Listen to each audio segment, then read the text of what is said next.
everybody. I want to say hello to all my subscribers and my friends.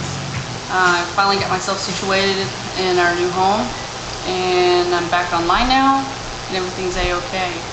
Hey, there's something I need to put out this morning, and I've been praying about it now for a couple days, because I wasn't sure if the Lord wanted me to put it out, and if He did, and I didn't know if I should send it to someone else and have them put it out.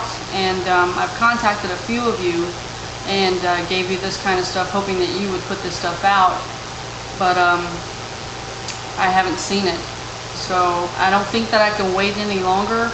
I was reading from Proverbs 15 today, and it happened to mention in there about putting some sort of knowledge out. I can't quote it right now, my Bible's in the other room. So, well, let's go. I'm just gonna tell you.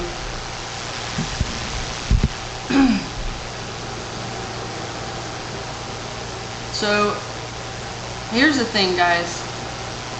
Am I nervous about putting this information out? Yes. Do I think that it might cause some harm to me? Yes. These are one of those situations where you must ask God and pray about it really hard. Should I do this or should I not? But if I don't do it, some lives could be lost, and I really don't want to see that happen. You can't see my heart right now, but it's beating 1,000 times a minute. Okay.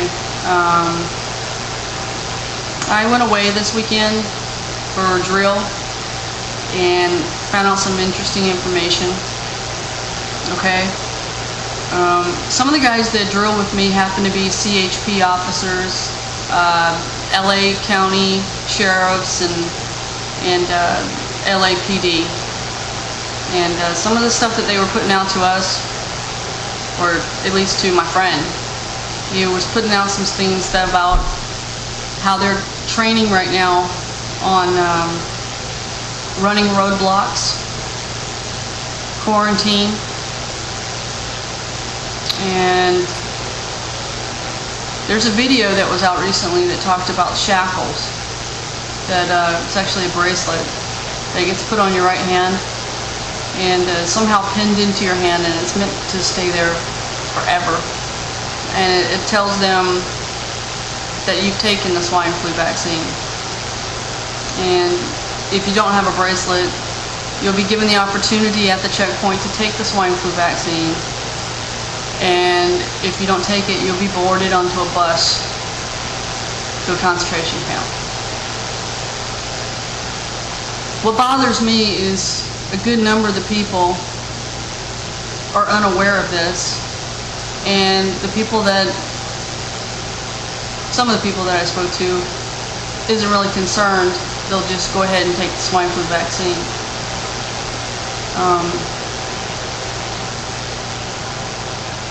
I don't know why the information's not getting out to everybody. Somehow they think that by taking the swine flu vaccine they could avoid going to these camps. They can avoid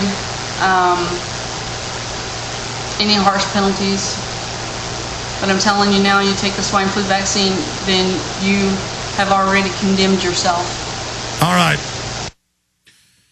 We're going to play the rest of it next hour. It's up on Infowars.com. But I'm not just going off what this lady's saying with the military training with police.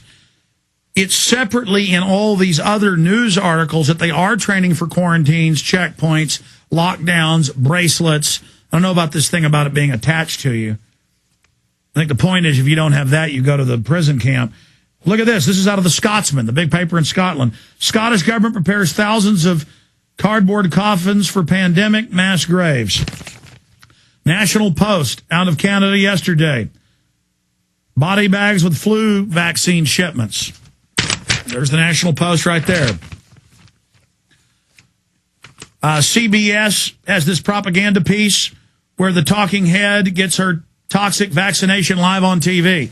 I'm going to play this 4-minute clip of a Texas police officer at a public event. Joyce Riley's there. Greg Evenson talking about it. Then we're going to go to the next clip after that. I'm just going to play these back to back, then we're going to go to the callers. With CBS, a little 2-minute clip where they're doing the stunt of the anchor getting the shot live on TV. So they're really gearing up. And if we don't gear up and speak out against this, they may go ahead and go forward with martial law. And congressmen are talking about this happening as well. So let's go ahead and go to the next clip. Upon you this last January, and I thank God I did. You wrote an article this last July 29th. I will never forget it. And there was an excerpt in the article that alarmed me, and not much surprises me anymore, regarding the swine flu and the military, implementing the military to help out. And in the article, I know you don't reveal your sources, but I'd like you to elaborate about the metal shackles they're going to put on the wrists with the computer chip. And maybe Catherine Albrecht, you can add to that comment. Unfortunately, I believe one among several plans to ensure that the government's edict of mandated vaccinations, and by the way, the state of Oklahoma last week passed through its House just such a law for the state of Oklahoma and its residents that everyone will be vaccinated in the state of Oklahoma. Now, having said that, there are also plans that will ensure that you do not freely travel, nor will you be able to really go anywhere without proof that you have had the vaccination at the point that the government mandates that certain levels of the population take the inoculation. When that happens, I have been told by state troopers across the country that there are plans ready to be implemented that would include roadblocks and choke points, as we call them, major interstate junctions around major cities and so forth, where the greatest number of people can be held until they are either prove their vaccination by papers, or in the case of a medical specialist in Milwaukee, Wisconsin, who told me that they had observed a semi-tractor trailer being unloaded at the hospital loading dock, pallets and pallets, scores of cases of metal bracelets that once put on would slip into a place and be either pegged in there with some kind of device to hold it in place, but the band was meant to be permanent. On top is a chip. That chip will include all kinds of information about you and the fact that you have been inoculated. Now, this is one of several plans. It has not yet seen the light of day, but it is there. It's in readiness. You choose the poison. It's either slow homicide or slow suicide. They're either going to kill you with the injection, or if you go up and say, sure, I just want to be able to go wherever I want to go, and you take it, to me, that's virtual suicide. Just slow motion suicide. So we've all talked about not getting the vaccination, that's clear, but you may not have a choice.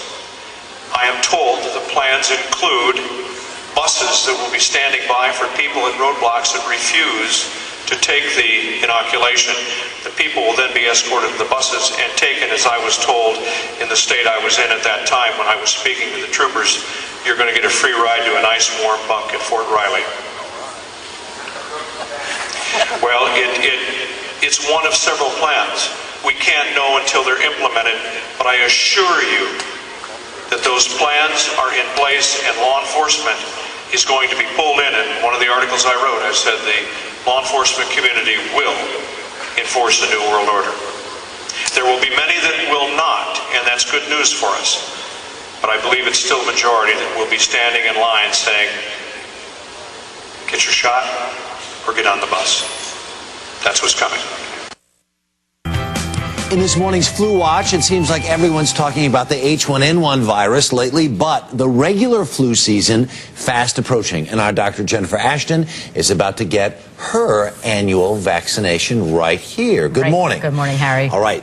we're still waiting for the H1N1 vaccine to become available mid to late October. Correct. This is not that. This is the regular flu vaccine. Regular flu vaccine, which started to come out a couple of weeks ago. It will be gradually being made available at pharmacies, hospitals, doctors' offices. Very important for us to remember, the seasonal flu kills about 36,000 Americans every year. 90% of those or so are older people or those with chronic medical conditions.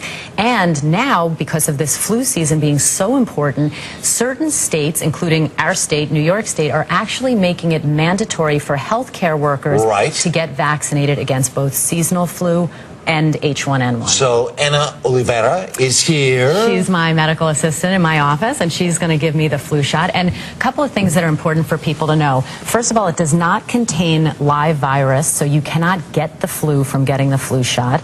It does take, for this flu shot to be effective, about 2 weeks till you get the antibody protection. She's very good. And it is very, very important, especially for healthcare workers, because traditionally only about 40% of healthcare workers get vaccinated, and we are excellent, Anna. We are the vectors of spread for this virus. In addition, you don't want your doctor himself or herself to be sick, so very important for healthcare workers. We should strive for close to 100% compliance. There you go.